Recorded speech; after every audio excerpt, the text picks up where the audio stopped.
Now, another big story out recently, David, was BHP. They're getting closer to that South 32 demerger and splitting up their assets between their core Tier 1 assets and the remainder with South 32.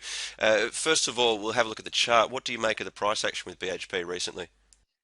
I guess, members, if you look at the red and green bar, they are in a long-term ascending triangle. So we have got to watch the price and see that it will perhaps bounce back towards that $35 support level at the moment, and then continue that pattern. And as we approach the apex of the ascending triangle, we may see a breakout. However, at the moment, unfortunately, we've seen a number of things work against the price. Obviously, the fall in the iron ore price and the fall in the oil price, both fundamental factors which did see the price drop out at the bottom end of that green support line.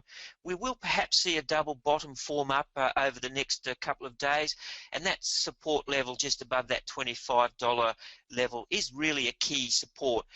If it does double bottom, it may double bottom somewhere around that $25 to $26 level, and then we do think that it will probably rally quite strongly back towards the $35 region, and then continue on to complete the rising ascending triangle pattern. So overall, the chart still reflects quite a bullish move in terms of future price activity, and we'll be certainly watching the key support levels over the next couple of days in terms of pricing.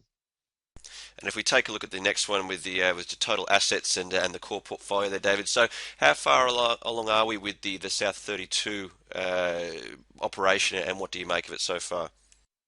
I remember this, yes, was I guess the big news of the day yesterday for our markets, and that was the move by BHP Billiton to actually approve now the demerger of its South 32 company. The demerger will take some couple of months to go through. It has to be voted on by members, or sorry, shareholders of BHP.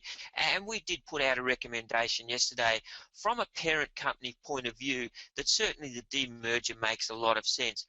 Not only, as you can see from the chart in front of you, from the slide in front of you, it will slim down BHP quite considerably.